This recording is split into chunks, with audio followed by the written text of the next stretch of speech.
Ok, entendi.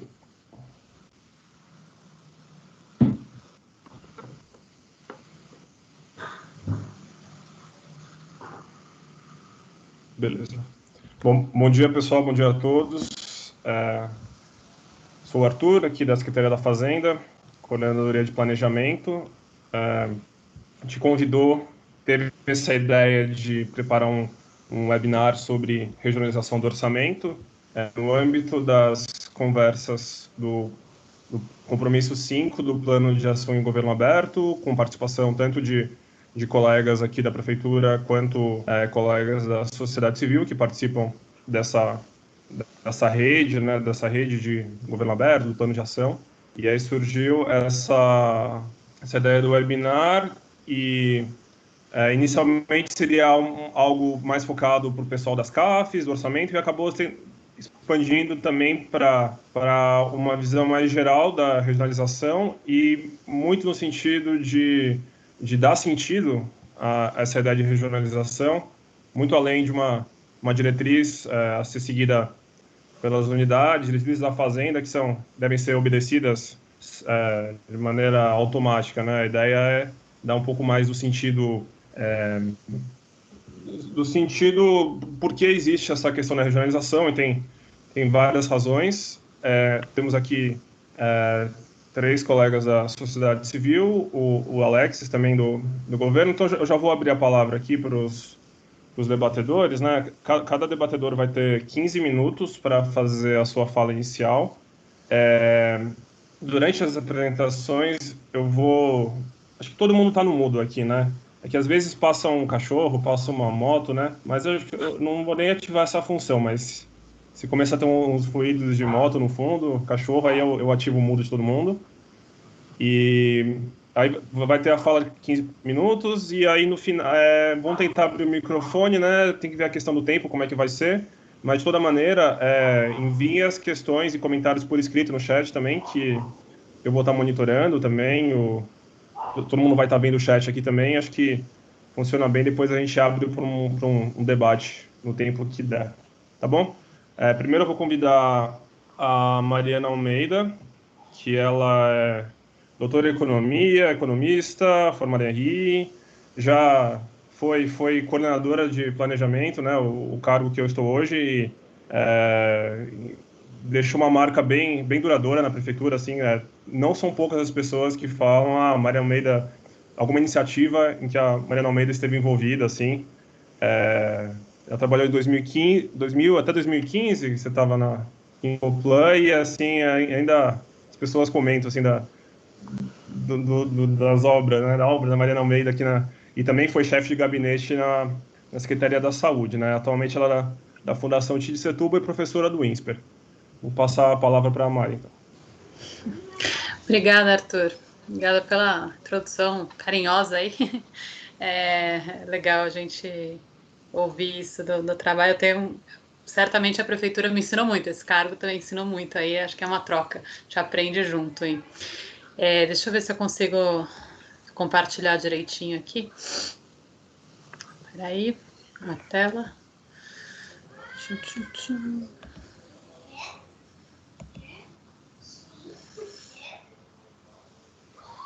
Vocês estão vendo? Minha tela? Tá chegando? Não, agora sim. Agora foi.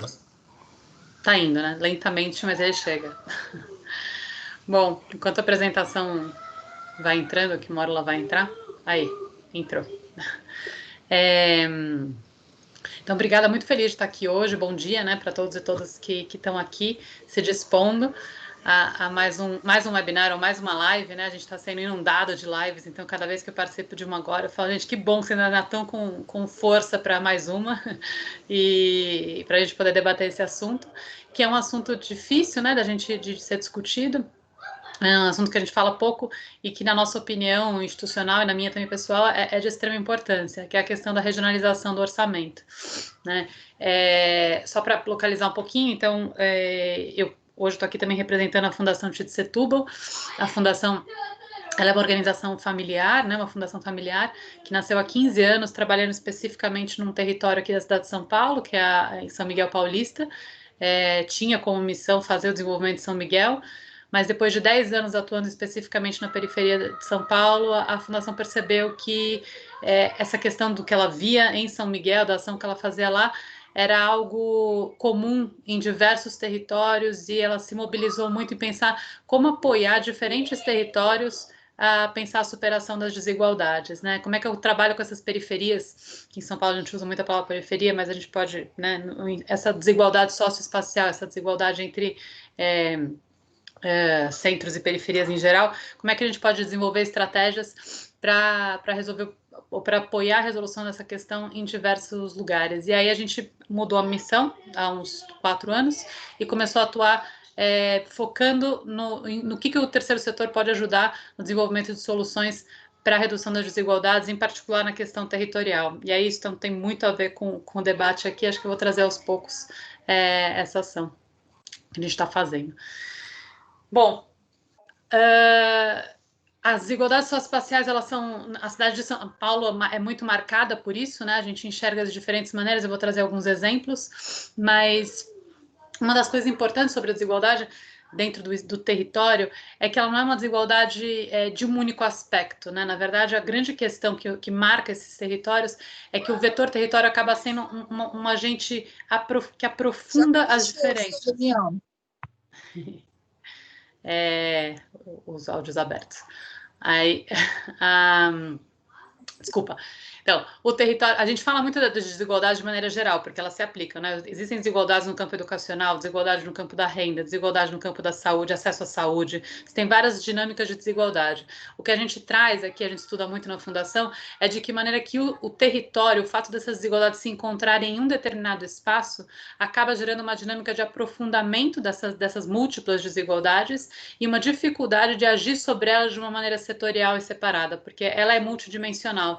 Então, como ela é multidimensional, um aspecto acaba interferindo no outro, dificultando. Então, você faz um excelente projeto, por exemplo, de educação, para tentar melhorar a qualidade de educação e reduzir as desigualdades de um espaço para outro, mas sozinho ele não tem o mesmo efeito, porque ele o seu resultado é restringido por problemas, por exemplo, de habitação, de acesso à renda, enfim, outras questões que aquela mesma criança, aquela mesma família acaba sobrevivendo. Então, a multidimensionalidade, ela afeta a possibilidade de melhoria, inclusive a possibilidade de resultados das políticas públicas. Então, esse olhar para o território e para de que maneira que existe essa intersecção dos vários setores no território é um pouco o centro aqui da discussão. Trazendo isso de uma maneira um pouco mais concreta do que a gente está falando, existem diversos indicadores que, no caso da cidade de São Paulo, atestam desigualdade. Eu estou roubando aqui um indicador da Rede Nossa São Paulo, que a Carol vai apresentar depois a fala da Rede Nossa São Paulo aqui. Eu já estou apresentando um pouco um dos dados que eles fazem numa pesquisa importante, que é o mapa das desigualdades em São Paulo. Esse é um dado que foi bem discutido, toda vez que ele é publicado, ele é bem discutido, porque ele chama muita atenção, que é a média da idade com que as pessoas morreram em cada um dos distritos de São Paulo, né? A idade média a morrer, eu acho que ela traz um pouco um aspecto bem geral de qualidade de vida, de condições de vida, e é muito chocante que você tenha essa desigualdade tão grande. Então, você tem distritos, por exemplo, em Moema, onde as pessoas, em média, morrem com 80 anos, e aí você vai para distritos como a cidade de Tiradentes, e a cidade cai para 57, né?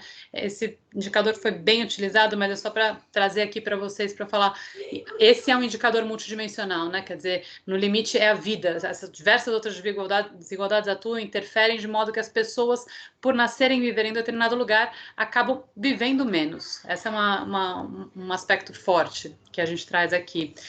E é isso, tem vários outros aí entrando para indicadores setoriais. No caso das favelas, outro indicador são aqui a proporção de domicílios em favelas em relação ao total de domicílios. Então, eu vou ter a Vila Andrade, onde eu tenho 49% dos domicílios com favelas, e há vários distritos onde eu não tenho nenhuma favela, né? Então, é uma proporção bem forte, de novo aqui, só para mostrar um pouco a força da diferença de onde se mora e qual que é a qualidade. Aqui um outro indicador é emprego. Esse aqui é a taxa de emprego formal em relação à população em idade ativa. É mais ou menos assim, quantos empregos tem por pessoa em cada distrito? É mais ou menos essa a ideia. Então, na Barra Funda, você vai ter 59 empregos por pessoa em idade ativa que mora ali. Na cidade de Tiradentes você não tem nenhum, né? Tem 0,2, não chega a ter um emprego completo, aqui para mostrar também a desigualdade territorial em termos de distribuição do emprego na cidade. E aí, assim, esses vários indicadores de desigualdade que atuam nos momentos, né, que a gente já estava aqui na cidade, agora vivendo essa nossa a conjuntura da Covid-19, de novo, também você tem diferença, né? Acho que também esse mapa já apareceu em vários momentos, tem vários estudos sendo feitos sobre a regionalização, e a epidemia, de fato, ela tem um aspecto de localização muito forte, né? Então, aqui são os óbitos, e os óbitos eles se concentram em algumas regiões muito mais do que outras. Isso tem a ver com diversos aspectos, que também não vou entrar aqui agora, mas que essas são as condições de reação que cada um dos territórios tem para se cuidar, né, para reagir à crise. Como é que eu consigo fazer o isolamento social, qual que é a minha condição de acesso à água, esgoto, para poder fazer todos os procedimentos de higienização, enfim. São várias as possibilidades de explicação disso, mas o fato aqui no momento de crise, essa desigualdade territorial que se manifesta na qualidade de vida, na idade de vida, na qualidade de habitação, na possibilidade de emprego, ela também se manifesta depois quando você tem uma crise de saúde como a que a gente está vivendo. Então, na verdade, quando eu estava falando no começo, que a desigualdade não é um caso ou outro, não é uma coisa que se dá de maneira setorial e específica para um único assunto. Os territórios eles são marcados pela intersecção dessas variações, né? Então, quando eu falo existem alguns territórios, alguns distritos, onde eles têm o mesmo território, os piores desempenhos nesses indicadores. Eu trouxe alguns indicadores, a gente poderia trazer outros, e isso se manifesta, é comum se manifestar. É claro que vai variar dependendo do indicador que eu trabalho, mas o fato é que existe uma convergência de indicadores negativos dentro de um mesmo território, né? Reforçando aquela ideia que eu trouxe de que o território cria um ciclo de aprofundamento dos problemas das desigualdades, né? Então, as bolinhas amarelas aqui nesses mapas indicam alguns dos distritos que estavam nas faixas piores em todos os indicadores selecionados antes. Esse é o conceito, então, um pouco que se traz de território vulnerável, né? Quando você tem essa combinação, essa concentração de problemas em um determinado território e que, se eu olhar, de novo, só para um aspecto, eu posso não conseguir reverter. Então, é como se eu estivesse fazendo uma corrida sem conseguir, de fato, ter os instrumentos para chegar até o fim, porque eu tenho um problema concentrado no território, mas eu separo as minhas ações, as minhas estratégias sem olhar para aquele território específico e sem entender essa ligação. Esse aqui é um mapa de uma identificação de territórios vulneráveis. A gente usa muito na Fundação o IPVS, que é o Índice de Paulista de Vulnerabilidade Social, para olhar a vulnerabilidade, mas ele tem problemas de atualização. Esse aqui é um trabalho recente que saiu, que agora mesmo em 2020, uma tese de doutorado, onde fizeram uma composição de 17 diferentes indicadores nos territórios para mostrar. E aí esse mapa é isso, a gente está em São Paulo, a gente já está acostumado a ouvir isso, mas eu acho que a gente não pode perder a capacidade de nos impressionar e indignar com isso, que é muito marcante a diferença. Quando você junta indicadores, é isso, a corzinha do centro com a corzinha das pontas, no caso aí do mapa da cidade, ela sempre indica que a condição das pessoas que vivem nas bordas da cidade é multidimensionalmente, em vários aspectos, de várias maneiras, pior do que quem vive mais ao centro. Então é isso, então tá, mas por isso que eu falei que não dá para a gente parar de se indignar, porque a gente ainda não tem uma resposta. O fato é que a gente não consegue agir, e aí estou falando nós como sociedade, né? Agir focando nessa questão para fazer uma reversão desse ciclo negativo que se dá pelo vetor da localização. O que a gente tem estudado é que a reversão disso exige algumas ações específicas. Primeiro é um horizonte de longo prazo, né? Esses territórios não chegaram nessa condição de vulnerabilidade da noite para o dia, né? Não foi ontem que começou, não é uma gestão de 4 anos que fez isso, não é uma gestão de nem 2, é um processo longo de estabelecimento dos fluxos econômicos, sociais na cidade, que fizeram a gente estar na situação que a gente está. Então, a reversão dele também exige um horizonte de longo prazo. Reverter também precisa de tempo, né, e integração das ações para você fazer uma política integrada, atacando essas múltiplas dimensões da desigualdade, com um projeto consistente de longo prazo e focado no território, né? E aí, pensando muito no nosso assunto de hoje, um projeto de longo prazo, olhando para esse olhar mais sistêmico, com recursos, né? Não sem recursos, mas com recursos. Como é que eu crio um projeto, né, integrado e coloco o recurso pensando nisso, em resolver especificamente essa questão da desigualdade. O território, ele não aparece muito na lógica do poder público. Quem não é São Paulo é do poder do Estado. O Estado brasileiro, todo em seus vários níveis federativos, ele não está construído com esse olhar territorial. Seja porque eu tenho, desde o início, desde o nível federal, a separação setorial, né? Então eu tenho ministério ou secretaria de cultura, educação, saúde, eu olho de maneira setorial. Seja porque, mesmo quando eu estabeleço a federação, né, eu tenho o governo federal, os estados, os municípios. O nível municipal é o nível mais baixo que eu tenho realmente de organização e planejamento. E esses problemas de desigualdade territorial, eles acontecem no nível submunicipal. Não é só a cidade de São Paulo em relação a outros municípios. A gente está falando de uma desigualdade intramunicipal ali dentro, né, desses territórios, que não existem, a princípio, na gestão. Claro, São Paulo criou as subprefeituras, mas essa criação das subprefeituras, acho que é uma iniciativa que pelo menos identifica o território, ela tem os âmbitos dos distritos, mas principalmente no campo orçamentário, ele ainda não é voltado para você ter uma estratégia de distribuição e ação do recurso para resolver o problema específico de cada região. Então, inclusive porque quando se dá a parte orçamentária, ela se dá separado das estratégias das pastas setoriais. Então, assim, por mais que vá recurso para uma subprefeitura, não é a educação, a saúde, e aí aqui vocês sabem bastante isso, cada uma olha para o território, faz a sua própria distribuição de uma maneira diferente, que não é necessariamente olhando pela divisão administrativa dos índices que eu estava mostrando antes, né? Então, a saúde tem as coordenadorias regionais de saúde, a educação vai as DREs, e aí o território vai sendo picotado de maneiras diferentes, com estratégias diferentes. E o que eu estou querendo dizer é que ele não tem, nessa diferença, você não tem uma visão única que permita aquele planejamento de longo prazo integrado que a gente estava falando que era necessário.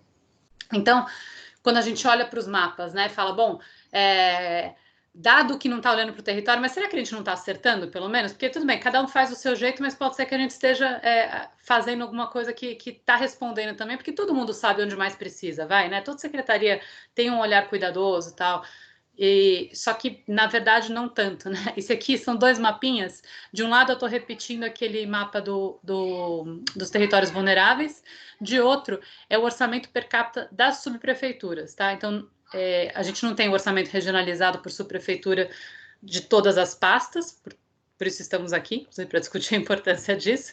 Então, a gente usou aqui só o dado do orçamento das subprefeituras, para entender, em termos per capita, como que estava a distribuição do orçamento dessas subs. E aí, qual que é a lógica aqui? Ó? Se a gente pegar algumas das bolinhas mais periféricas ali, eu tô as 4 bolinhas mais distantes, onde eu tenho umas áreas mais no mapa da esquerda com mais índice de vulnerabilidade, eu olho o valor per capita dessas áreas e não são os maiores valores, são os mais baixos ou médios ali, né? Entre 104 e 130 reais per capita ou entre 130 e 154, pegando a parte norte. Por outro lado, quando eu olho uma bolinha ali, né, pegando um pouco mais uma região, já indo para uma região um pouco mais central, onde eu tenho menores índices de vulnerabilidade, aí eu encontro na distribuição orçamentária um valor mais alto per capita que é colocado. Então, a distribuição não está seguindo, ela não está seguindo uma lógica contrária também, não é... A correlação não é totalmente negativa, mas ela também não é positiva. Ou seja, eu não estou fazendo, não existe uma intencionalidade que olhe para a vulnerabilidade e distribua os recursos segundo essa vulnerabilidade, né? Isso não está acontecendo. A gente, na Fundação Tite Setúbal, teve uma preocupação algum tempo atrás de, será que essa questão de olhar o território é uma coisa que que é muito nossa, assim? Será que a gente está criando um monstro, uma preocupação que é esquisita, que outros lugares do mundo não têm? Como será que isso é feito em outros lugares? E a gente fez uma pesquisa em 26 cidades do mundo, uma pesquisa ampla sobre o orçamento. A gente até já fez uma atividade aqui com a Secretaria da Fazenda também do município para apresentar esses resultados. mas só recuperando dois resultados importantes. E assim, não, a questão da regionalização não é uma coisa, uma jabuticaba, o que a gente está descobrindo aqui no Brasil, aqui em São Paulo, que é algo único, problema nosso. É um problema geral e tem cidades que já estão, cidades importantes, que identificaram esse problema da desigualdade, identificaram a necessidade do poder público se organizar de maneira intencional e criar ferramentas de gestão orçamentária que facilitem essa reversão da má distribuição orçamentária em relação ao resultado esperado do território. Então, dois exemplos aqui são a Cidade do México. A Cidade do México ela tem uma fórmula aí de distribuição do recurso que faz uma ponderação em relação à pobreza e outros indicadores por nível local. Então, ela pega uma parte do orçamento e faz essa distribuição segundo uma fórmula, e essa fórmula considera o que a cidade quer atacar, né? Eu quero atacar a pobreza, como é que eu coloco mais recurso para onde o meu problema é maior? Essa que é a ideia, né? Como é que eu identifico um problema, eu quero atacar a pobreza, beleza. Como é que eu posso reagir a isso enquanto poder público? E eu coloco isso de uma forma mais técnica, objetiva, para saber que eu estou atacando aquilo que é o problema público que me interessa. Então, essa é a fórmula da Cidade do México. Montreal tem um exemplo bem interessante daí, porque aí Montreal vai mais fundo, até porque ele calcula uma fórmula de distribuição de recursos por serviço, né? Então, ele faz uma análise, ele pegou o serviço de zeladoria que a prefeitura prestava, e desenvolveu uma análise técnica de qual seria a fórmula aí de distribuir, por exemplo, poda de árvore. Como é que eu seria, tecnicamente, qual que é o valor de recurso que eu precisaria ter, considerando as árvores existentes, a população, o índice verde, enfim, coloco alguns aspectos técnicos e construo uma maneira de distribuir o recurso, indo ajustando, né? Eles fizeram, na verdade, um sistema de ajuste, analisaram qual que seria a ideia, a distribuição ideal, qual era a distribuição que eles estavam, e fizeram um trabalho de melhoria da distribuição dos recursos entre os vários subunidades municipais, ali dentro da cidade, os vários territórios, como é que eu melhoro a minha distribuição para cada um dos serviços, não em geral, mas para cada um dos serviços, né? Então, portanto, é isso, né? Não é uma coisa também que não está aí. Várias cidades estão estudando essa maneira de aplicar melhor o seu recurso com uma intencionalidade e buscando um objetivo específico. Então, essa é a ideia aqui, né? Acho que a gente vem tentando discutir lá na TID é como fazer isso. Não é uma coisa simples, é isso. O pessoal desenvolveu aquelas fórmulas. No caso de São Paulo, no caso de outras cidades brasileiras, como é que a gente pode também começar a adotar esses mecanismos de intencionalidade de distribuição do recurso para começar um processo de redução dessas desigualdades fortes aqui que se tem no território? A gente tem feito desenvolvido também em parceria com a Rede Nossa em São Paulo, um trabalho de qual seria uma fórmula possível para o caso de São Paulo, né? Então, a gente fez um esforço aí de calcular recursos disponíveis para a cidade de São Paulo para a próxima gestão, né? Pensando em 4 anos. Nos próximos 4 anos, qual será o volume de recursos que vai ter disponível para investimento? E aí a gente fez um cálculo, foi pré-Covid, então a gente nem vai mostrar o número, porque agora bagunçou a nossa estimativa, mas era assim, considerando as receitas do município, considerando o perfil de gastos em termos dos gastos mais rígidos, né, previdência, contratos continuados, enfim, fizemos tudo o que deve entrar na prefeitura, todo o valor como crescem as despesas mais rígidas, e pegamos o que seria, não é uma sobra, mas é o pedaço discricionário, né, o pedaço onde a gente escolhe.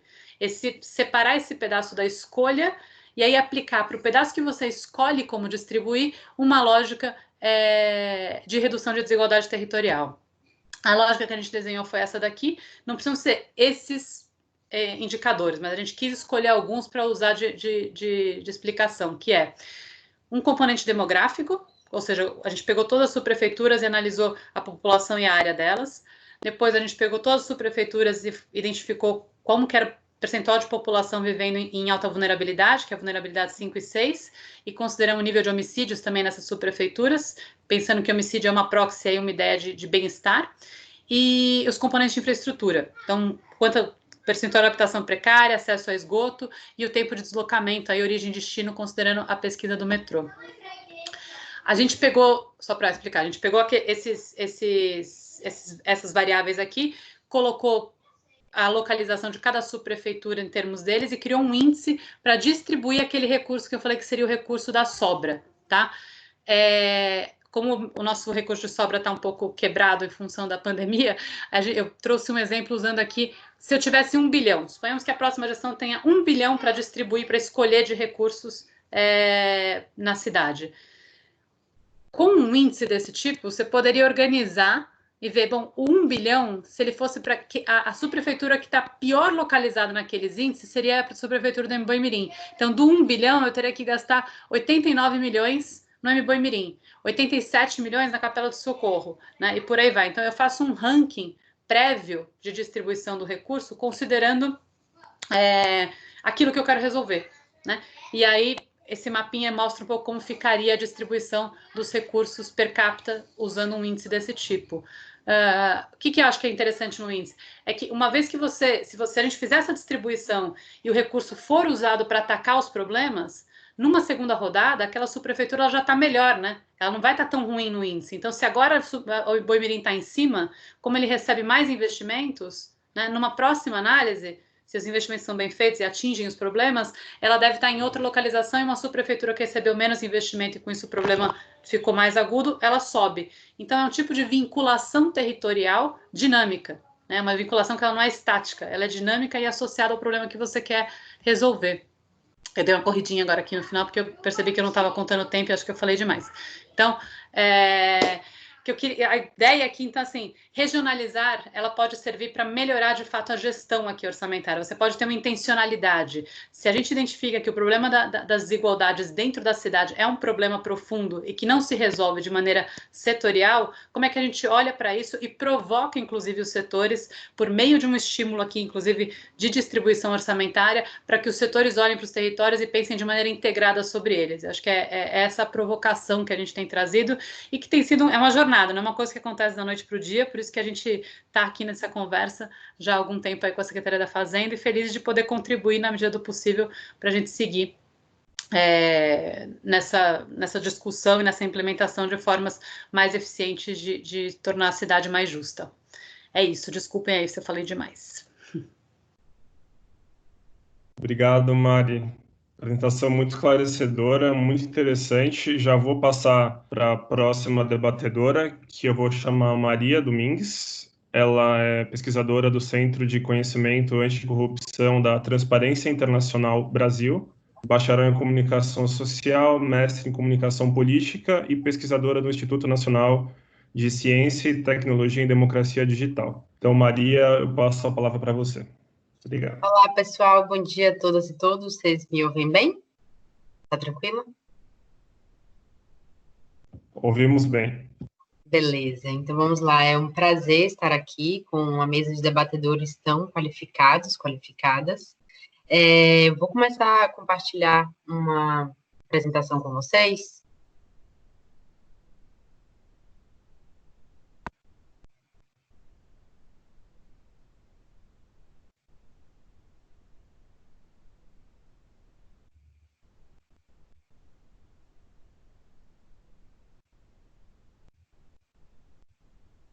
Um minutinho.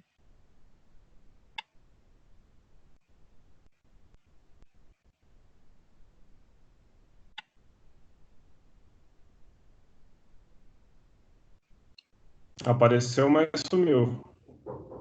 Não é essa, é um momentinho que eu estou achando a apresentação correta. Tá bom.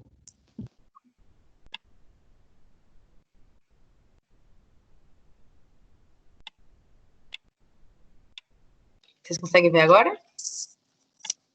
Sim. Sim. Beleza.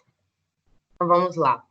Bom, pessoal, eu acho que antes de começar, vale apresentar um pouco também sobre a Transparência Internacional, que é um movimento global, presente em mais de 100 países, está presente no Brasil desde 2016, com uma missão de trabalhar por uma sociedade com menos níveis de corrupção, e aí envolve tanto o setor público, mas também o setor privado, e aí entendendo essa luta pela corrupção também nunca como um fim em si mesma, mas como uma luta mais ampla por mais igualdade, direitos e justiça social. A Transparência Internacional Brasil conta com um programa de governos locais, chamado PGO, né, Programa de Governança Local, por meio do qual integramos o Fórum de Gestão Compartilhada desde dezembro do ano passado. Bom, nesse webinar, assim como em alguns estudos, né, sobre o tema, alguns argumentos que são comumente colocados na mesa em defesa do orçamento público regionalizado, territorializado ou georreferenciado, que é o orçamento cuja localização identificável, e alguns desses argumentos, inclusive, já foram brilhantemente apresentados agora pela Mariana, e aí esses argumentos vão principalmente em defesa da redução das desigualdades, o aumento da participação, né, do controle social, a partir do ponto que a gente consegue identificar para onde que vai, para que parte da cidade vai maior ou menor parte do orçamento público, do maior planejamento e eficiência da gestão pública, da gestão orçamentária. E eu acho que o nosso papel aqui hoje é também de defender o orçamento regionalizado, mas também com uma forma de produzir mais e melhor transparência, além de mitigar alguns riscos de corrupção. Bom, nós não temos nenhuma pesquisa especificamente no tema, a nossa atuação com o tema da regionalização ainda é muito incipiente, mas a nossa intenção aqui mesmo é discutir, trazer alguns pontos e fortalecer mesmo o argumento pró-transparência também, entre tantos outros que são importantes para a regionalização do orçamento público do município de São Paulo. Bom, no campo de estudo sobre a transparência pública, há uma discussão muito importante sobre a produção de mais transparência, não apenas por meio da publicação de uma grande produção e publicação, né, de um grande volume de dados e informações públicas, ou seja, de uma maior quantidade de dados disponibilizados, mas também pela qualidade e pela usabilidade dessas informações. E aí é nesse sentido que a gente começa a elencar algumas características que são mais importantes, ou enfim, que ganham destaque, para qualificar esses dados e informações públicas. Então, temos, por exemplo, o formato por meio dos quais esses dados são publicados, que ganha destaque, priorizando sempre os formatos, né, e os dados abertos, a gente sabe que permite uma maior manipulação desses dados, cruzamento com outras bases de dados e reutilização dessas informações, também a atualização dos dados, de modo que, muitas vezes, dados desatualizados podem até ser proveitosos para análises a posteriori, isso é, por exemplo, quando a gente pensa em avaliação de resultados de uma política pública, mas podem ser pouco úteis, né, quando a gente pensa que esses dados, e aí a gente já pode entrar nos dados orçamentários, podem servir de insumo também para tomada de decisão no momento presente. Outro exemplo que ilustra bem, eu acho que é a situação que a gente está vivendo, de uma pandemia, que demonstra a importância de termos dados atualizados, muitas vezes até que diariamente, para que a gente saiba como reagir, tomar as melhores decisões. E também, outra característica da transparência, não só em relação à quantidade, mas também à qualidade dos dados que se publica, é a granularidade dos dados. Isso significa um maior nível de detalhamento dessas informações. E aí, esse detalhamento pode vir, detalhando uma informação qualquer. Se a gente toma, por exemplo, ainda como exemplo, né, a pandemia, detalhar esses dados poderia significar não só publicar dados sobre o número de infectados ou mortos no município de São Paulo, mas também dados mais qualificados, como contendo informações sobre o sexo, a cor da pele, a idade, comorbidades de cada infectado. Ou também essa granularidade dos dados também significa o detalhamento das informações por localização. E aí, mais uma vez, se a gente pensa em dados da pandemia, significa não apenas publicar o número total de infectados na cidade de São Paulo, mas por bairros, por regiões, que vai tornando esses dados mais qualificados. Bom, e aí que a gente entra na relação entre regionalização do orçamento, fortalecimento da transparência pública e mitigação dos riscos de corrupção.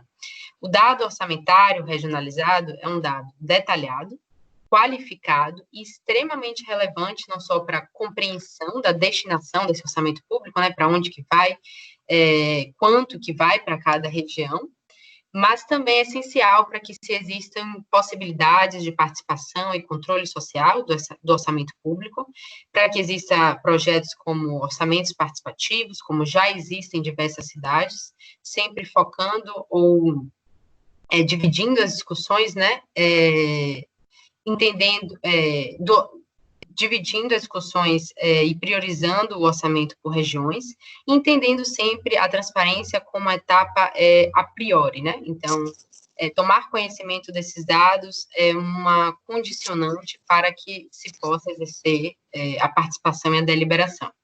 Eu acho que outro ponto importante para se destacar referente ao município de São Paulo é que, em termos de orçamento e também de população, São Paulo, por exemplo, superaria muitos países.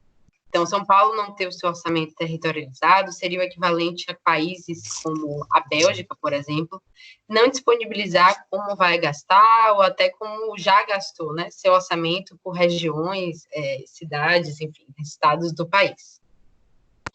Bom, a Transparência Internacional entende a luta como corrupção de modo mais amplo, como eu já falei, não como um fim em si mesma, mas uma luta por mais justiça e igualdade. E aí, nesse sentido, a gente vê a transparência como um dos principais inibidores da corrupção, né? Na medida em que se aumenta a visibilidade e a possibilidade de vigilância, por exemplo, no acompanhamento das compras públicas, das contas públicas, do orçamento, a corrupção torna-se também mais custosa e pode se tornar mais difícil de acontecer, justamente por se tornar mais fácil, né, a detecção de casos e esquemas de corrupção. E aí, nesse sentido, o orçamento regionalizado entra como um facilitador do exercício do controle social de determinada região, possibilitando desde a ação de organizações locais, como veículos de imprensa comunitários e órgãos de controle atuarem sobre sua comunidade. E, desse modo, então, facilitaria não só a transparência, mas também a participação e os controles interno e externo. Bom, a atuação da transparência internacional ainda é super incipiente no tema da regionalização do orçamento público.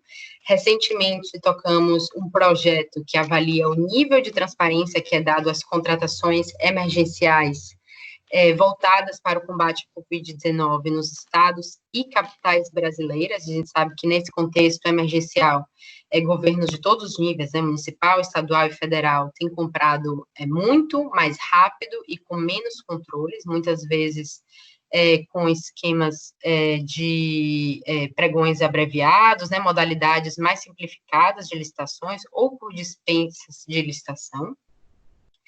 E, nesse sentido, criamos uma plataforma, né, uma iniciativa chamada Ranking da Transparência no Combate à Covid-19, para avaliar em que medida, em que nível de transparência essas informações sobre as contratações emergenciais são publicadas por estados e capitais brasileiras. Entre outras informações sobre aquisições, valores, itens adquiridos, né, quantidades de máscaras, respiradores, álcool gel, máscara adquiridos, nós avaliamos também se os estados e capitais brasileiros avaliados publicam dados sobre o local da entrega desses bens ou serviços adquiridos. A gente viu essa como uma forma de exigir que os dados sobre essas despesas sejam cobrados, né, os dados sobre a localização de para onde vão esses bens ou serviços adquiridos, e que ainda, mesmo compreendendo que essa é uma situação de emergência, né? E eu acho que vale um destaque aqui, justamente por demonstrar de que é possível mudar a forma de disponibilização e de como a gente pensa os gastos públicos. Bom, e por que eu estou trazendo esse exemplo?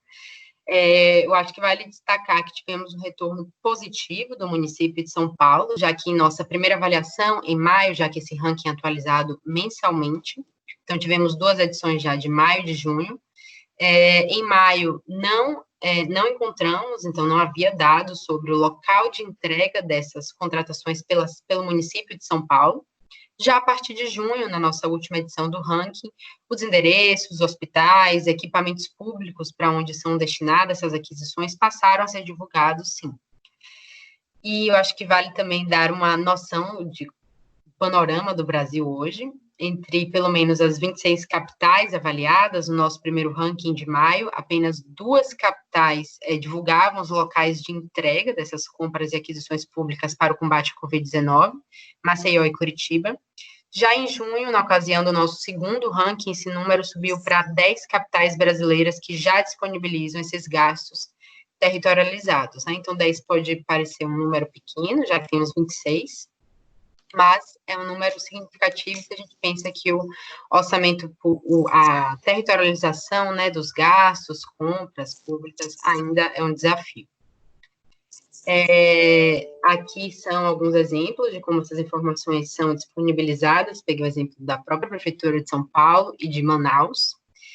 E já caminhando para o encerramento dessa apresentação, eu acho que, como a gente sabe que a regionalização do orçamento público envolve implementar novos sistemas de informação, redesenhar processos de trabalho que envolvem diversas secretarias, políticas públicas, né, que detêm o orçamento regionalizáveis. A gente sabe que esse processo acontece de médio a longo prazo e tem sido muito interessante acompanhar os esforços da Prefeitura de São Paulo nesse sentido, com a nossa atuação no Fórum de Gestão Compartilhada. Mas eu acho que ainda assim, exemplos como esse que damos do ranking da atuação de São Paulo e de outras capitais brasileiras, demonstra também que a regionalização pode ser implementada e pensada sempre na execução das despesas, né? Ainda que nas despesas emergenciais, e que pode acontecer também de forma rápida, quando há disposição para isso. Então, é isso. Muito obrigada. Muito obrigado, Maria, pela apresentação. Vou prosseguir aqui com a próxima debatedora, que é a Carolina Guimarães. A Carolina, ela é urbanista, gestora de projetos, ela é mestre em cooperação internacional e desenvolvimento urbano pela Universidade Darmstadt, na Alemanha, bacharel em economia e ciências políticas, no Canadá, foi consultora de gestão do conhecimento no escritório da ONU Habitat, trabalhou com plataforma de capacitação e disseminação de moradias para Cities Alliance, América Latina e Caribe. Atualmente, ela coordena a Rede Nossa São Paulo e é conselheira do Conselho de Transporte e Trânsito de São Paulo. A palavra é sua, Carolina. Obrigada, desculpa a bio longa, algumas vezes é difícil de encurtar. Bom dia a todos e todas, eu sou Carol Guimarães, eu coordeno a Rede Nossa São Paulo atualmente, trabalho com vários dos colegas que estão aqui presentes e também é um prazer poder compartilhar algumas reflexões, né, sobre como o orçamento regionalizado pode ajudar na participação. Eu sei que muitos conhecem a Rede Nossa São Paulo, mas como a gente também está com esse tema da transparência, de todo mundo começar igual com informação, eu acho que vale a pena só rapidamente falar que a Rede Nossa São Paulo é uma organização da sociedade civil, foi criada em 2007, desde então a gente tem bastante orgulho de alguns produtos e alguns marcos que a gente conquistou. Um deles foi, com outras organizações da sociedade civil, foi a lei do programa de metas, em 2008, então isso é super importante, e o mapa da desigualdade é um dos nossos grandes produtos, que está vinculado ao Observatório Cidadão.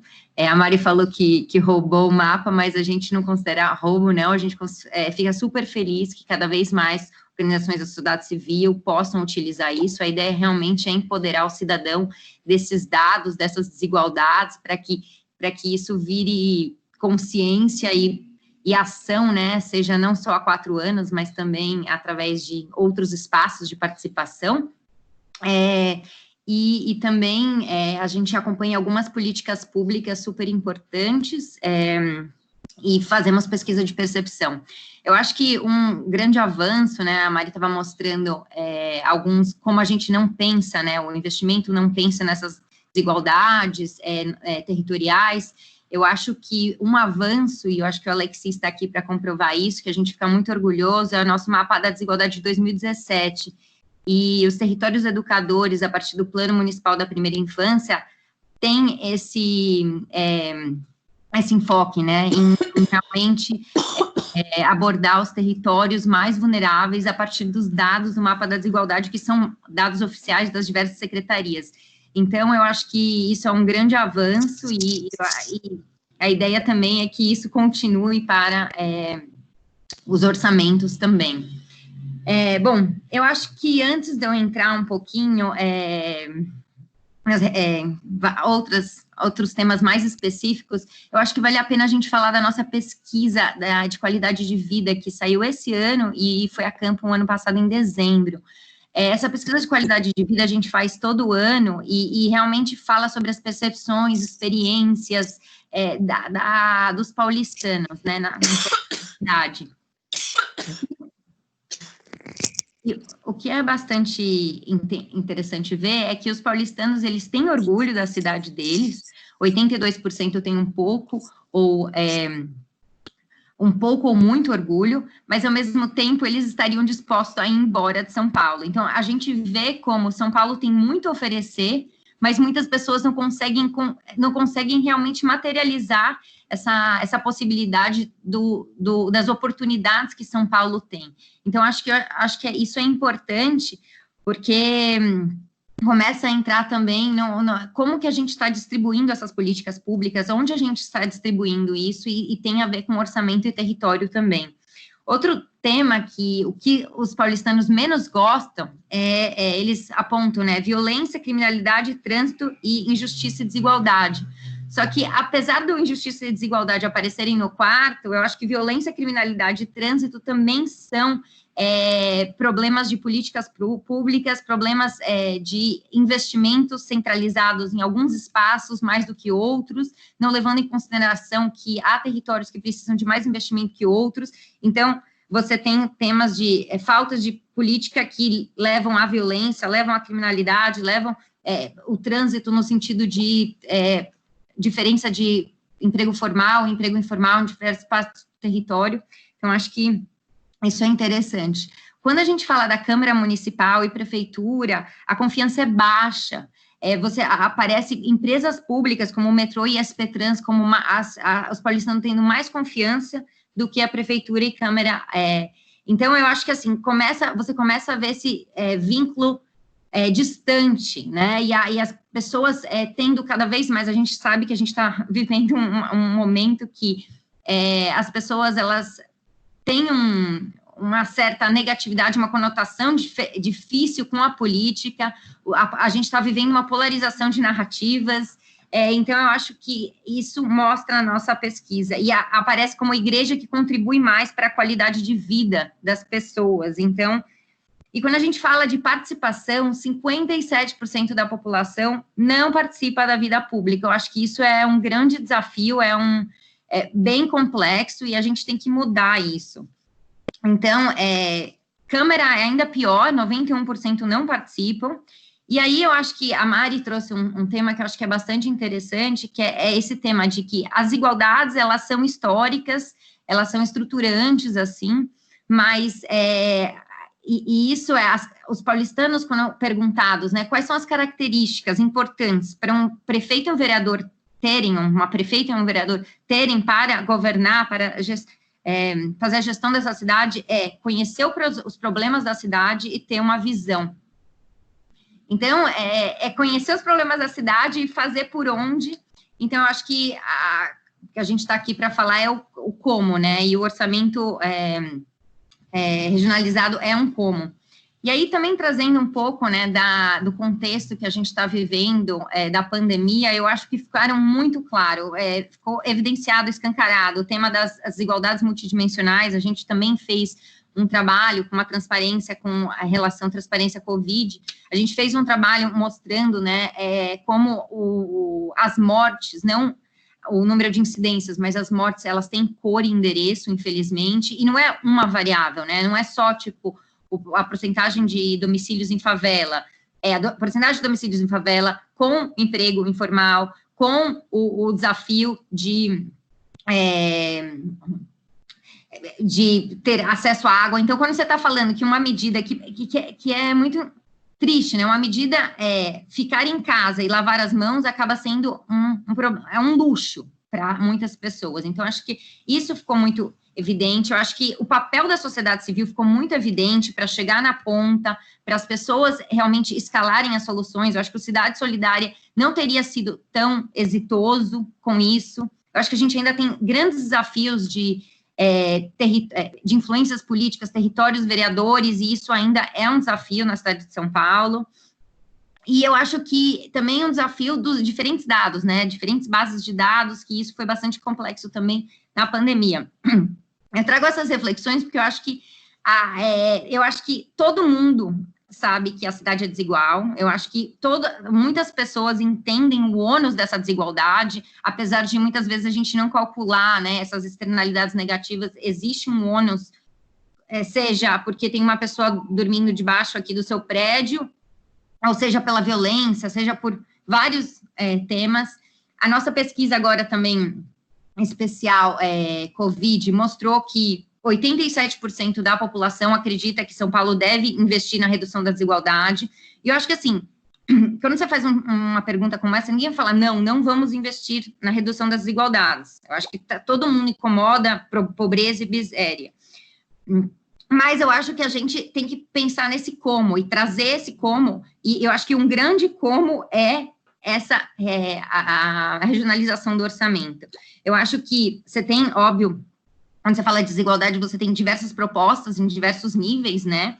Mas eu acho que, a nível municipal, como sociedade civil, eu não sei se é a Mariana, e também da transparência, todo mundo pergunta, mas São Paulo tem dados, São Paulo tem plano, São Paulo tem isso. Como a gente muda? Então, eu acho que tem algumas respostas, e com certeza uma delas é a regionalização do orçamento. Porque eu acho que consegue mitigar algumas injustiças sociais. Eu sei que tem um desafio político e tem um desafio técnico. Eu acho que o desafio técnico vocês sabem mais do que a gente, mais que eu, pelo menos, quais são esses caminhos, e eu acho que algumas vezes, quando você vai numa escala muito micro, né, parece uma coisa meio insignificante. Um novo sistema, colocar um número, alguma coisa assim. Mas quando você agrega isso, né, numa escala macro, isso faz total uma importância. É como pensar que os dados agregados são histórias de sofrimento também, e são dados agregados que evidenciam os nossos problemas, né? E tem um tema político, eu acho que é muito importante a gente quebrar essa barreira de assimetria de informação, porque eu acho que, como um todo, as pessoas... Eu sou conselheira no Conselho Municipal de Transporte e Trânsito, e a gente vê que a participação ela ainda é muito difícil, e eu acho que, uma vez tendo esses... eu tenho certeza, uma vez tendo esses dados abertos, dando a possibilidade de construir conjuntamente, de deliberar, esse é um caminho para que as pessoas possam entender também. Eu acho que é importante entender os limites também de recurso público. Eu acho que, especialmente pessoas que trabalham com políticas públicas, entendem que não tem orçamento sempre para tudo, mas também importante, tanto o indivíduo que mora num distrito mais rico, como entender que faz sentido esse direcionamento do orçamento para uma cidade como um todo, para qualidade de vida e tal. Então, eu acho que essa é uma medida objetiva para a redução das desigualdades, e volta para esse tema, que a gente está muito desconectado do território, e esse planejamento, a regionalização do orçamento, conseguiria conectar o território, e o território conseguiria informar melhor o que precisa, e seria uma estratégia muito mais casada do que a gente tem atualmente, assim.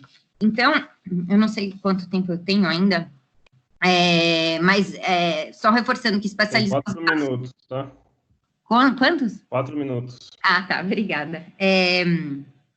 Especializar os gastos como instrumento de planejamento é importante para o controle social e mobilização. Assim, a gente, como sociedade civil, a gente cresceu com esses espaços, né, GTs, a região de São Paulo tem vários grupos de trabalho, está em vários espaços, e claro que a informação nos ajuda a conseguir monitorar. E essa ideia do controle social é realmente uma institucionalização da participação, essa participação que não é só a cada 4 anos, mas sempre, assim, esse descolamento, ele é muito problemático, acho que para todos, assim, eu sei que muitos que estão aqui já estão convencidos, então eu estou falando já mas eu acho que é super importante para vocês continuarem nessa construção interna, da onde vocês estão, como esses polinizadores de fortalecer políticas feitas em evidências, dados, plataformas. A gente ainda tem muita dificuldade com plataformas da prefeitura que, de repente, desaparecem, a gente manda carta, então, assim, eu acho que essas construções, elas têm que ser conjuntas. Esses dados são super importantes para participação, para motivar as pessoas também a participarem, para a gente reduzir essa desigualdade, e a Rede Nação Paulo realmente acha que esse é o caminho para aumentar a participação, facilitar o planejamento e reduzir as desigualdades. Bom, é isso. Obrigada.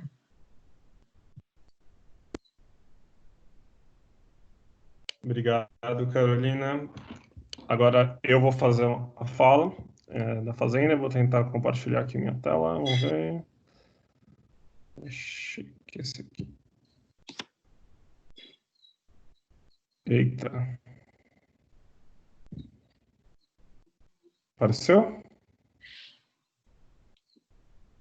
Apareceu minha tela, gente? Sim, estamos vendo. Ah, tá. Tá bom. Bom dia a todos. Obrigado por estarem presentes. Temos mais de 60 pessoas aqui nesse webinar. Podemos dizer já... Opa, sumiu a tela, não? Vocês estão vendo a minha tela ainda? Sumiu. Não, sumiu mesmo. Eita. Que isso? Alguém pediu o controle aqui? Agora alguém está transmitindo. Não, isso. Transmitindo aí uma receita de chocolate. Sushi. Quase tão interessante quanto regionalização. Bom, gente, eu sou o Arthur aqui, da Coordenadoria de Planejamento, né, que é um braço aí da SUPOM, né, Subsecretaria de Planejamento e Orçamento, que é a área da Secretaria da Fazenda que cuida efetivamente da questão do planejamento e orçamento municipal, né. Em termos de regionalização, engraçado que a gente nem não combinou temas nem apresentações, a gente não teve compartilhamento, mas certamente, assim, em termos do entendimento do que o orçamento regionalizado gera, do que ele causa em termos de resultados benéficos para a sociedade e para a prefeitura, total convergência aqui, né, com as colegas da sociedade civil, né? A partir de um orçamento regionalizado, a gente tem um ganho de transparência, controle social dos gastos públicos, a gente evolui no sentido de melhorar as políticas públicas e canalizar as políticas públicas no sentido de mitigação e combate às desigualdades regionais em suas múltiplas dimensões, como foi explorado nas representações exteriores também. E, da mesma forma, ela propicia uma melhor gestão dos recursos públicos, porque nós mesmos, da Prefeitura, entendemos melhor como é a nossa prestação e conseguimos direcionar melhor esses recursos para uma prestação e um desenvolvimento de políticas públicas melhor no sentido regionalizado. No entanto, e é isso que a Fazenda, que é o papel da Secretaria da Fazenda, o papel da Subsecretaria de Planejamento e Orçamento, está nesse outro slide aqui, que a gente tem, para chegar a um orçamento regionalizado, para a gente ter esse conjunto de informações sobre o orçamento, em primeiro lugar, a gente depende de que as unidades, de que as secretarias estejam também apropriadas dessa questão da regionalização e que as secretarias pensem o seu planejamento, muitas já pensam e pensam de maneira aprofundada. A ideia é aprofundar ainda mais essa ideia do planejamento e da gestão das suas políticas públicas de forma regionalizada. Mas também, da mesma forma, não basta apenas que as secretarias tenham essa informação e essa gestão. O canal por meio do qual se materializa no orçamento e se é posto em prática, na maneira como está colocada na prefeitura, por meio do sistema de orçamento e finanças. Como essa informação gerada nas secretarias, da sua prestação, como ela se torna parte da peça orçamentária ou parte dos dados da execução orçamentária, ela passa pelo SOF. Então, que é o sistema, para quem é de fora da prefeitura, é o sistema de orçamento e finanças, onde todas as dotações orçamentárias, cada centavo que é gasto, que é distribuído nas secretarias pela prefeitura, via esse sistema de orçamento e finanças, que é um sistema que ele tem suas particularidades, é um sistema pensado para fazer a contabilidade da prefeitura, uma coisa, ele não é um sistema de gestão tão dinâmico, né? Mas ainda assim a gente tem o desafio de fazer com que o SOF seja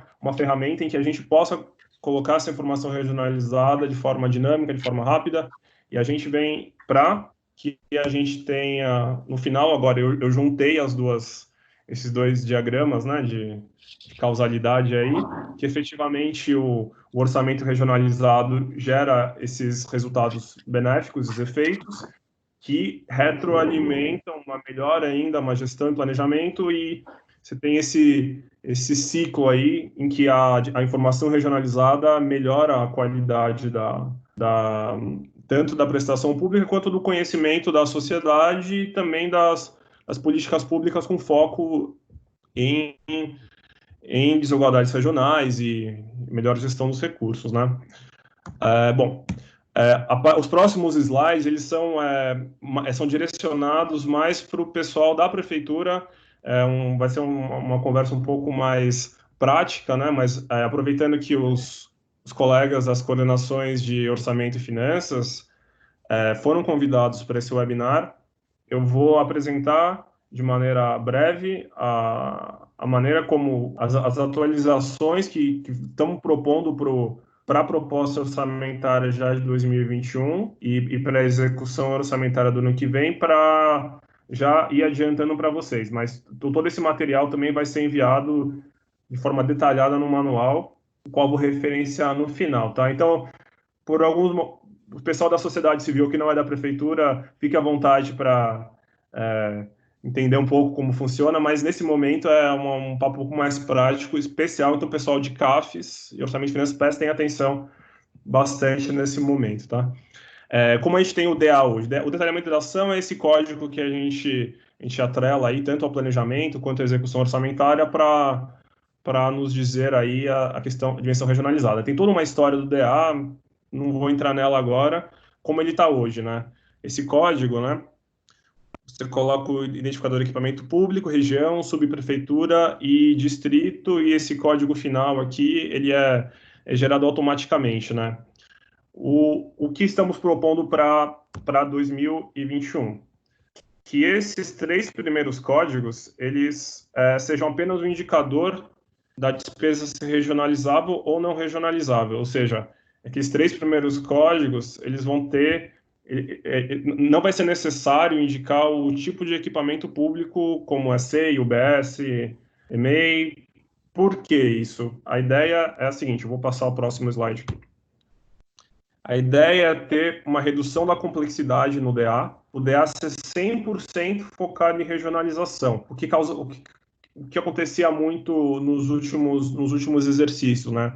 Muita dificuldade, criação de DA, dificuldade de determinar qual tipo de equipamento era para ser utilizado no código, dentro do rol existente de equipamentos, e acabava aumentando muito a complexidade e perdendo um pouco a qualidade da informação regionalizada, né?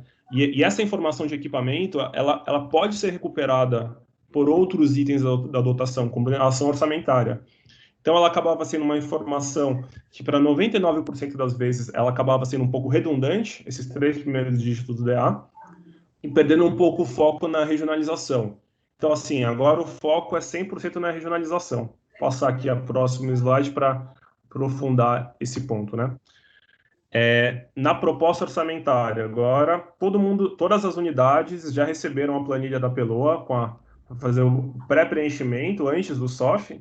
E o que vai ser nesse momento? Nesse momento, as unidades vão indicar o nível de regionalização daquela ação orçamentária, daquele projeto atividade, né? A regra geral, toda a ação da prefeitura deve ser regionalizada ao nível da subprefeitura. A gente está, nesse momento, focando o nível preferencial na subprefeitura. O distrito, ele acabava sendo um pouco difícil, até mesmo para as próprias subprefeituras, de indicar o distrito. Então, a gente, na Secretaria da Fazenda, entendemos que podemos abstrair um pouco para nível de subprefeitura e vai ser mantido. Segundo caso, ações que são prestadas sobre o território, mas que pela sua especificidade da sua execução centralizada, seja difícil indicar a sub, excepcionalmente, a gente vai autorizar que seja por nível de região, ou seja, adicionando uma maior abstração nesse nível, tá? E as não regionalizáveis são aquelas mesmo que nós sabemos que não tem prestação sobre o território, gastos, aquisição de um sistema, de um software, pagamento de precatórios, despesas que compõem o orçamento público municipal, mas que elas não têm aplicação regional. Então, com a indicação dela não ser regionalizável, ela não vai precisar mais o DA vai ser indicado, mas não vai precisar mais de acompanhamento na execução em termos de regionalização, para a gente focar 100% nas ações que são efetivamente regionalizáveis. Então, quando o SOF abrir, os DAs já vão estar vinculados à ação, conforme o nível de regionalização apontado na planilha, tá? E esse ponto aqui que eu vou falar é muito importante. Esse ano não vai haver trava em relação aos DAs zerados. Mas atenção, que o DA zerado também é uma informação. Se você distribuiu entre subs uma determinada despesa, o DA zerado em uma determinada sub também é uma informação de que no planejamento aquela sub não será contemplada naquela ação orçamentária. E não tem problema, dependendo da ação orçamentária, ela é específica para um território mesmo. Mas levem em conta que também o DA zerado também é uma informação. Então, levem em conta e será obrigado a equilibrar o valor do DA com o orçado, né? Esse é um detalhe mais técnico, também vai nesse manual aí que eu vou mostrar em breve. Durante a execução, as regras permanecem as mesmas de 2020, né? A princípio, né? Isso vai ser concretizado no decreto de execução orçamentária mais para frente, mas a princípio as regras na execução permanecem as mesmas. Pediria a vocês que utilizem a funcionalidade de você informar o DA em bloco, você gera uma planilha e não precisa ficar operando o SOF, demora muito, né? Você consegue fazer uma planilha e indicar a regionalização de muitas despesas de uma vez. Tem uma funcionalidade de acompanhamento do DA para você ver como é que está a sua regionalização. Isso dá para ser feito também, vai estar na planilha, no manual. E a diretriz que a gente tem na Fazenda para esse ano, assim, diante dessas regras, a gente vai ser mais rigoroso no controle da regionalização durante a execução. Então, a gente vai ficar mais em cima para, efetivamente, para as ações que são regionalizáveis, a gente ter a totalidade da informação da prestação regional delas. Esse é o manual, aí a capa do manual que a gente está preparando, né? Vai ser lançado aí, estamos concluindo só uns detalhes, vocês vão receber em breve, antes, com alguma antecedência da abertura do SOF no sistema, do orçamento, né, da proposta.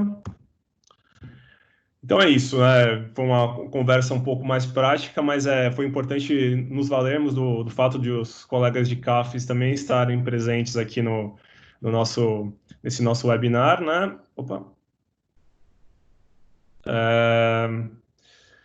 Fica aí o meu e-mail, o e-mail da Coplan, né? Podem mandar e-mail direto também, mas é melhor que mande para o e-mail da área, né? Que tem mais gente para resolver as dúvidas. E, enfim, para dar uma mensagem final, assim, efetivamente a Fazenda tem muito essa preocupação de que o planejamento regionalizado das unidades, das secretarias, ela seja bem transferida, que a função que toma o seu planejamento regional e transforma em informação no SOF, que ela ocorra de maneira suave, de maneira que não implique muito tempo no SOF, que não implique gastos burocráticos desnecessários, mas, ao mesmo tempo, o que é muito fundamental é o que está sendo enfatizado nesse webinar, que é justamente a criação dessa cultura de planejamento e gestão regionalizada das políticas públicas desenvolvidas nas secretarias, né?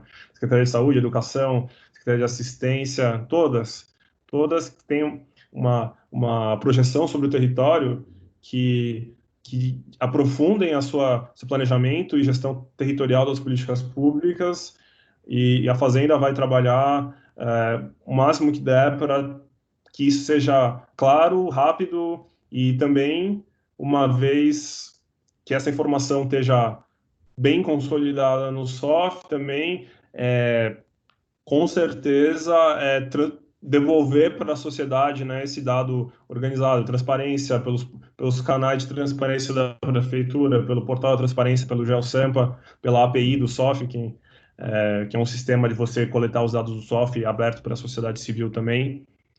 Então é isso, estamos nesse esforço, contamos com vocês, né, desde a proposta orçamentária aí, muito importante, não hesitem em entrar em contato, tirar dúvidas conosco. É isso, gente. Obrigado por estarem aqui, bastante gente nesse webinar, está sendo bem interessante. E é isso aí. Minha fala é essa.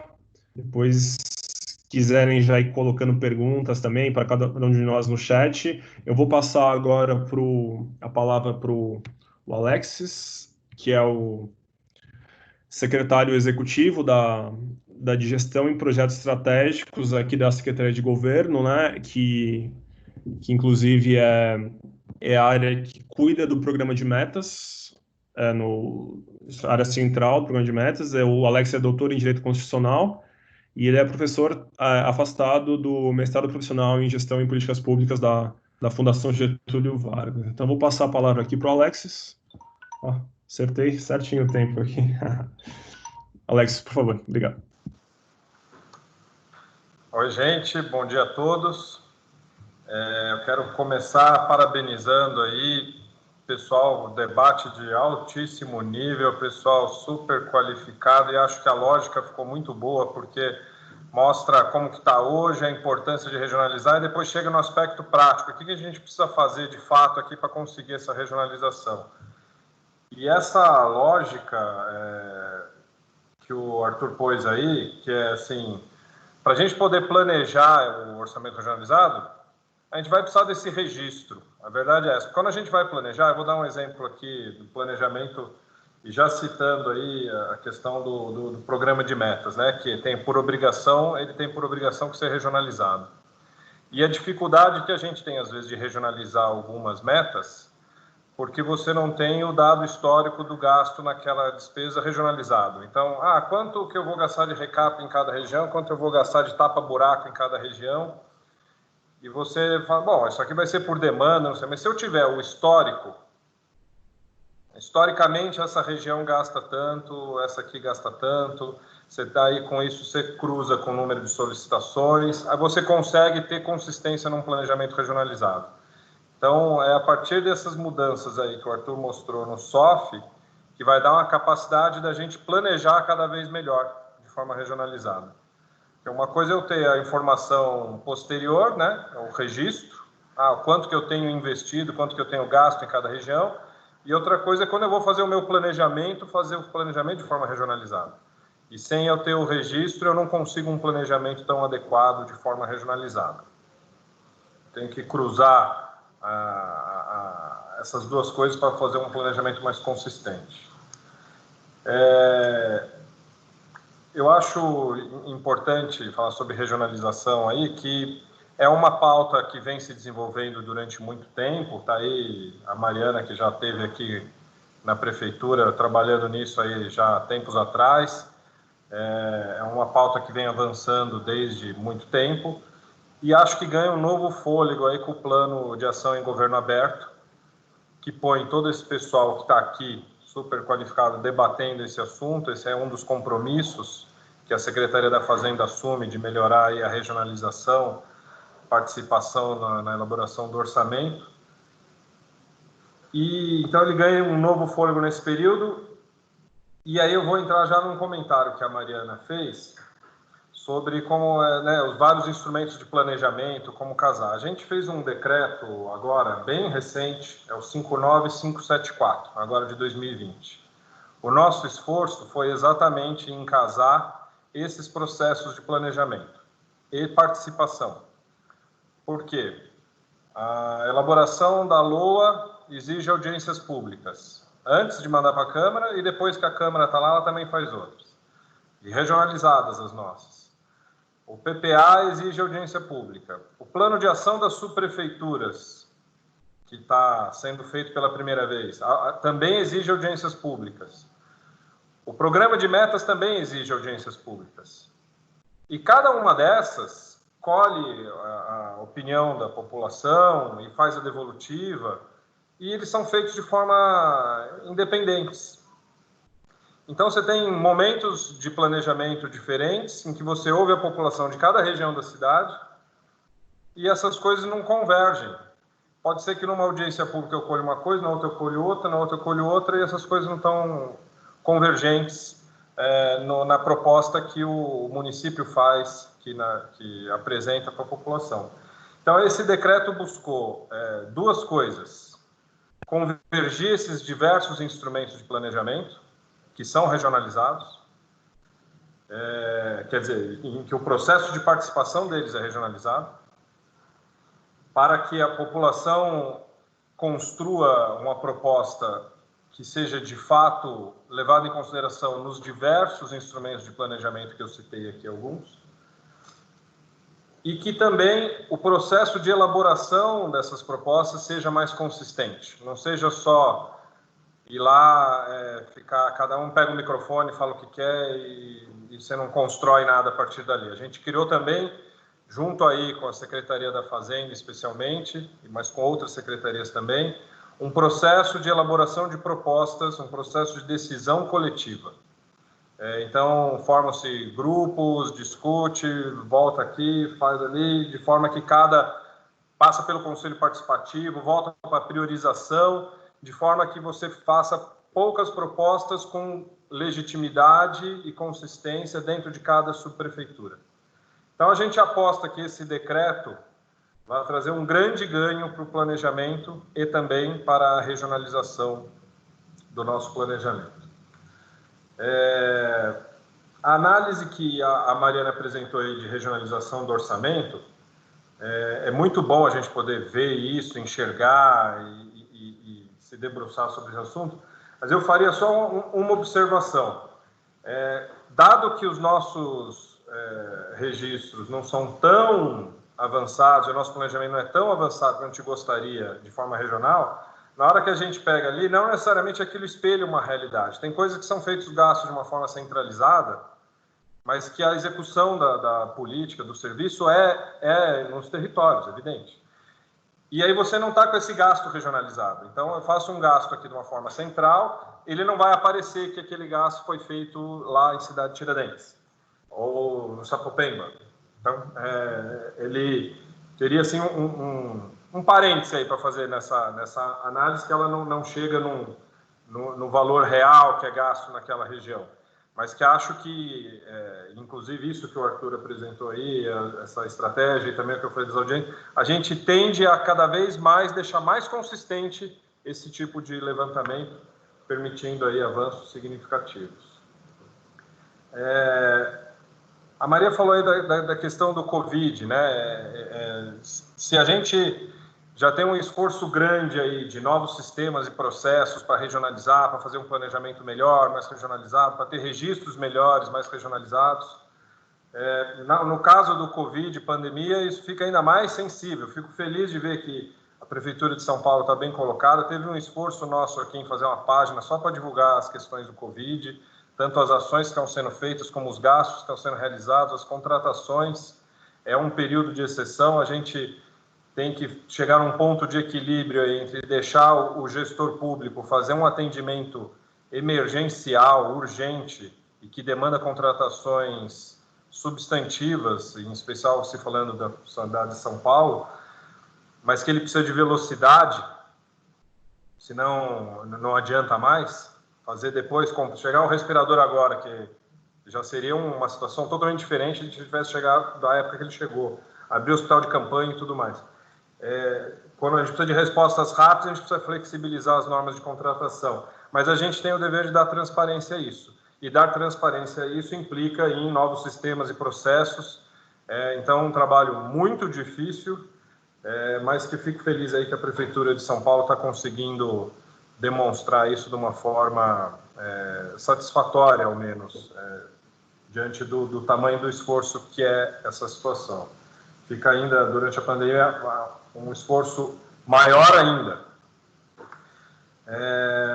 Carolina falou citou o mapa, né? Que a Maria fala, usei o mapa, já ficou bem. Não, a gente rouba também considero que não é roubar. A gente usou o mapa para fazer aqui o plano da primeira infância, que inclusive a Carol citou.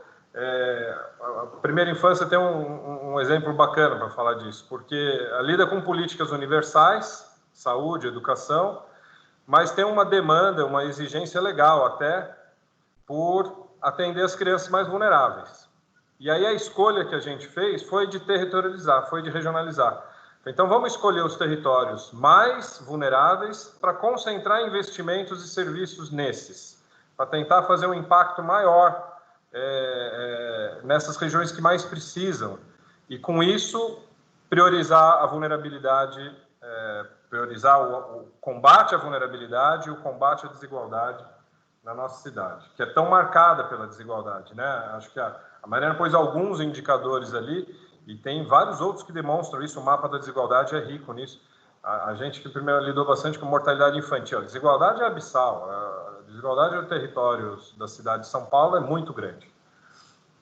Então, regionalizar, quando a gente consegue regionalizar, a gente consegue priorizar atendimento aos mais vulneráveis, que é uma diretriz da Constituição, é uma diretriz da política da primeira infância e de várias outras políticas públicas que a gente tem que tocar em frente aí.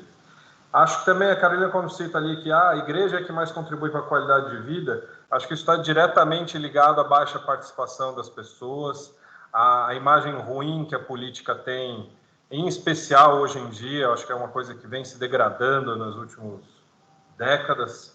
Não estou falando de hoje, estou falando de um processo um pouco mais longo aí. Infelizmente, a baixa participação, eles ficam só com o que sai na mídia, que em geral sai só muita coisa negativa, é muita investigação de corrupção, então, e com isso vai uma degradação da política como um todo, não só da política, mas do próprio poder público. E achar que a igreja melhora mais a qualidade de vida deles do que a prefeitura, assim, para nós que lidamos com gestão pública, é o mais rematado absurdo. A pessoa pisa na rua, ela depende da prefeitura, a calçada dela, o asfalto, o ônibus que ela pega, o serviço de saúde que ela faz, com todo o respeito que eu tenho à igreja e à qualidade de vida que traz para a espiritualização das pessoas, tenho certeza que o poder público influi muito mais e as pessoas sequer se dão conta disso, que a participação delas poderia ajudar muito mais. E a participação não é só em audiência pública, não é só em fazer proposta. Vou voltar de novo aí ao tapa-buraco. A gente tem contrato, recurso para tapar mais buraco do que a gente está tapando, porque a gente precisa que a população use o aplicativo SP156 para falar, aqui tem um buraco. E a gente está com um tempo de atendimento baixíssimo. Tem subprefeitura que atende no mesmo dia ou em 2 dias. No máximo está 30 dias, tirando pouquíssimas e raras exceções. O período máximo que está para atender é 30 dias. Em geral, a média está 15 dias. Então, se a população participa através do aplicativo, e que a gente alterou o aplicativo, simplificou, fez campanha, usem, por favor, demanda aqui a gente. Isso também gera informação, tal qual a realização do gasto, o número de solicitações que a população faz, que é uma outra forma dela participar da gestão pública, também nos permite planejar melhor e regionalizar melhor o nosso trabalho e, com isso, combater uma das características mais marcantes da nossa cidade, que é a desigualdade. Esses os temas que eu quis aqui abordar. Eu fui beneficiado por ser o último, que daí, na verdade, eu vou pegando o que cada um falou e não precisei preparar a minha fala.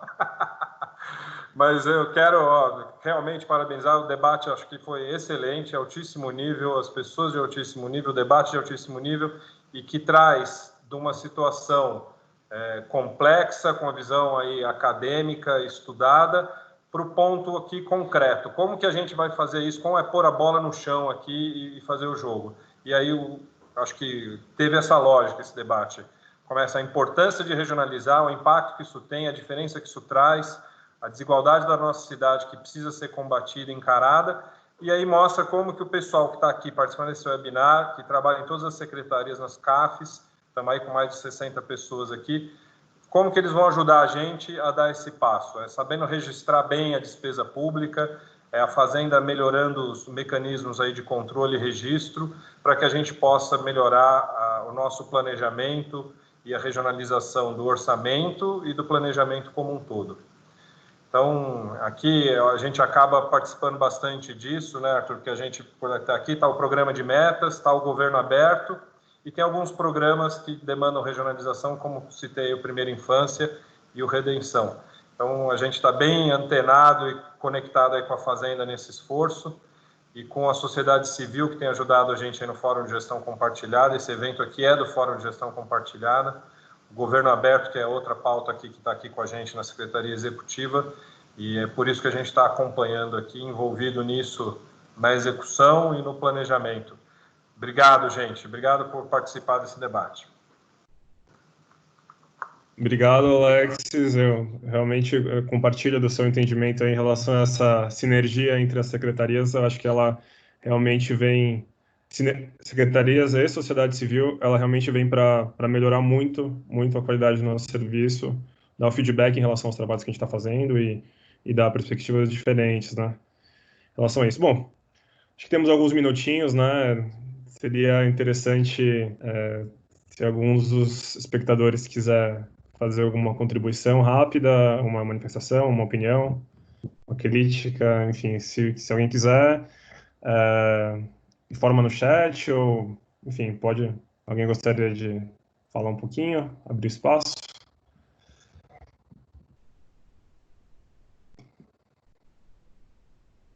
Dá mais um pouco de... Estão tímidos, não gostariam... Pessoal aí, estou vendo aqui, só bater o nome, temos colegas aqui do TCM, colegas... Bom, enquanto o pessoal tem a coragem, deixa eu falar mais uma coisinha, então. Tá bom, eu falei aqui das audiências públicas, a reunião que eu estava antes dessa era para validar, a gente está lançando o Participe Mais, é a plataforma de participação digital. Embutido ali está também a realização de audiência pública online. A gente acabou de fechar aí o formato, a governança, junto com as outras secretarias envolvidas.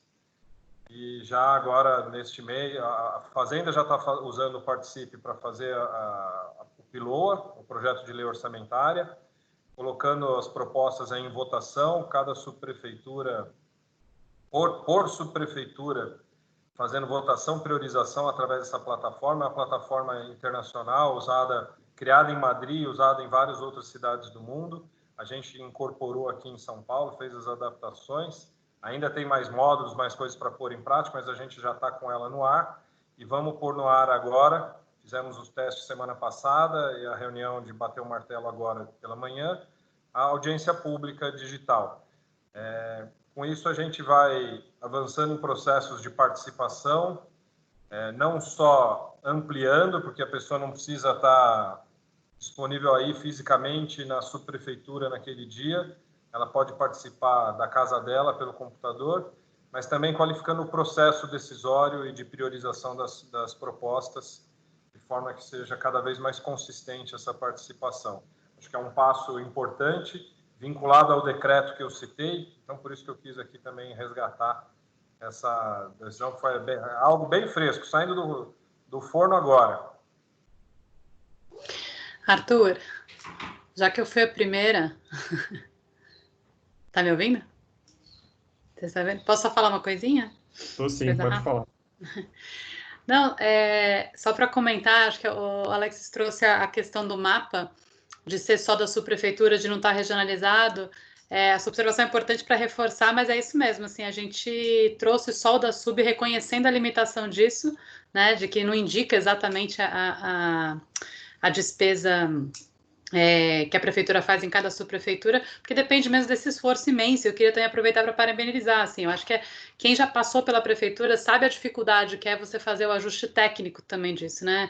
Tem uma coisa que fala, não, tem uma vontade de fazer, tem uma vontade de fazer, mas é a vontade de fazer dentro das condições concretas, né? Com o SOF, que é isso, o SOF ele tem 1000 questões em termos de função da sua construção, mas é muito importante manter um sistema, né? Ter um histórico, ele guarda todo o histórico da execução também da prefeitura, que é importante não ficar trocando. Antes dele se trocou várias vezes de sistema, isso também é um problema. Então, assim, o concreto, o real, para dentro da burocracia também, para dentro do Estado, é importante ser mexido nisso tudo, né? Então, a gente reconhece aí super, aquele é um exemplo, e eu tenho certeza que daqui a algum tempo a gente vai conseguir fazer um mapa muito mais preciso, com o esforço de todo mundo que está aqui, melhorando a qualidade da informação e acertando ali a sua prefeitura, né? Acho que o grande recado e também parabenizando aqui o evento, é esse, assim, tem uma intenção, se você consegue chegar num ponto onde existe uma demanda pública, social, geral, de reduzir essa desigualdade, isso está colocado na sociedade, está colocado para dentro da prefeitura, dá para fazer, né? Mas tem que, dá para fazer não é só uma vontade, né? Tem que criar os mecanismos concretos, tem que criar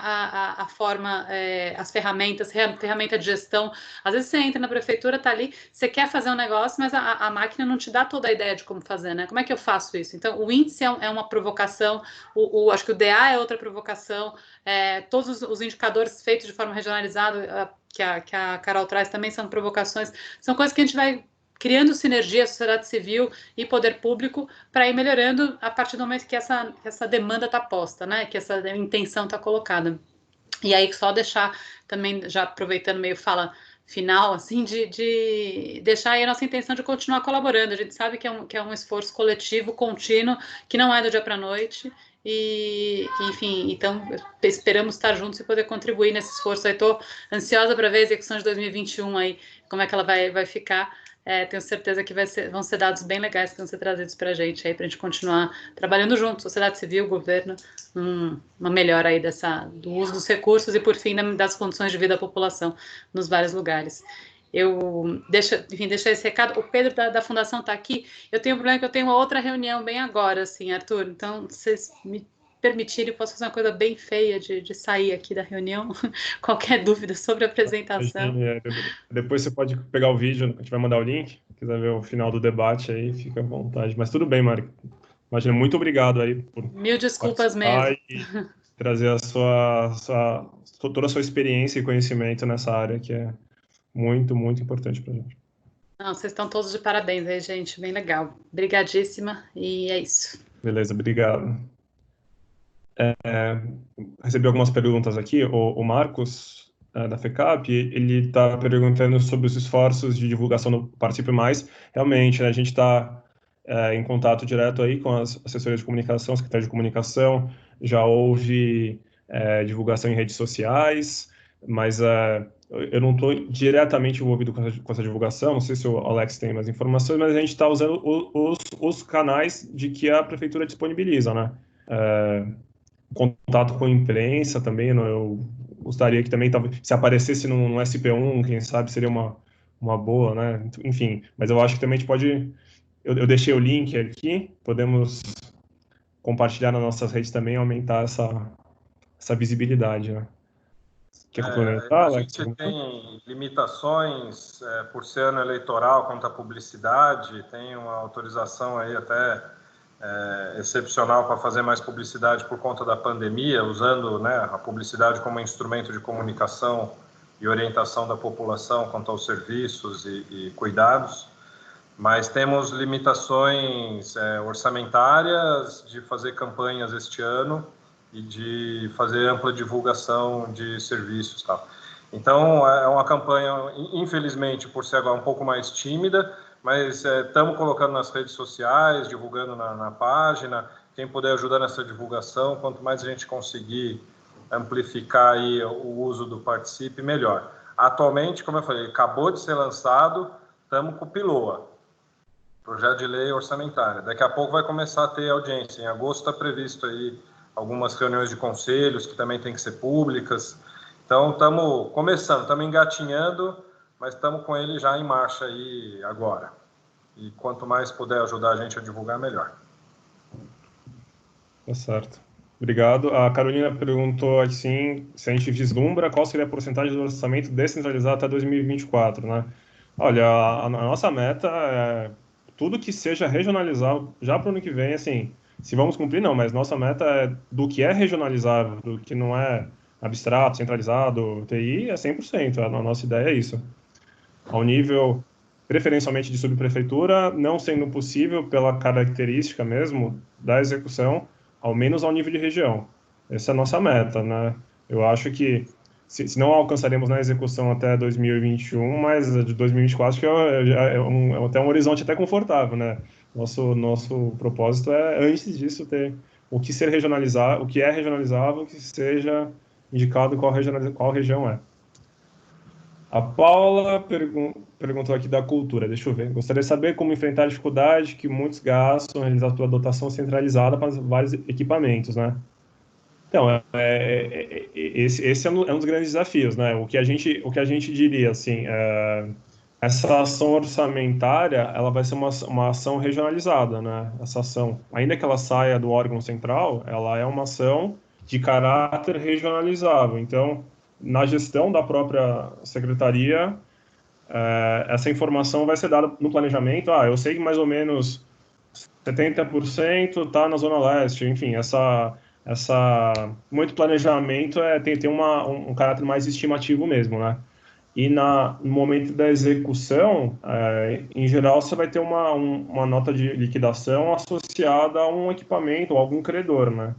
Quando for uma prestação centralizada, por exemplo, um contrato de limpeza para diversos equipamentos, né? Aí a orientação é que faça uma estimativa aproximada da distribuição regional desses recursos, né?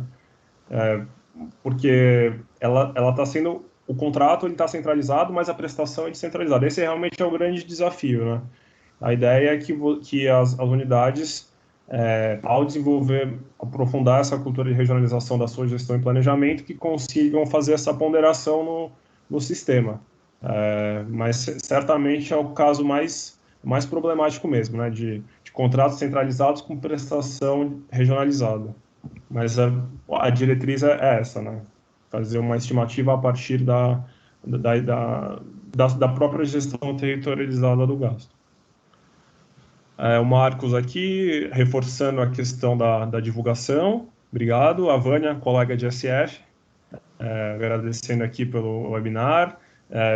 Reforçando aí que dúvidas sobre DA e regionalização, elas vão estar mais aprofundadas no manual, que vai ser enviado, e também a Coplan está à disposição para sanar as dúvidas, né? Eu e a equipe lá de Coplan, uns bem apropriados da questão aí, podemos tirar as dúvidas que ocorreram, inclusive esse caso, assim, um caso como a Paula mencionou da cultura de prestação descentralizada, podemos discutir qual seria a melhor forma de fazer essa distribuição. E, ao mesmo tempo, levando em conta o que foi apresentado nesse webinar, fomentar ainda mais a cultura dessa informação já estar regionalizada na secretaria, no planejamento, que tem a aba da regionalização aí, ou a coluna da regionalização também nos seus controles, né? Beleza? Mais alguma contribuição?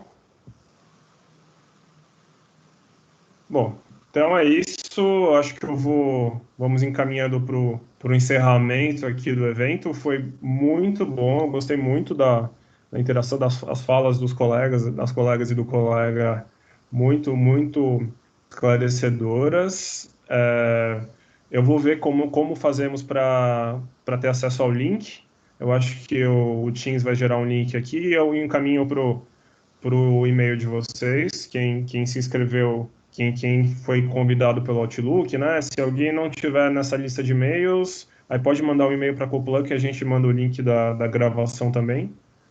E é isso. Muito obrigado pela presença de todos. Superou as expectativas, gostei muito, assim, muita gente presente. E bom fim de sexta e fim de semana para todos. Até mais. Tchau. Tchau, gente. Obrigado. Obrigado.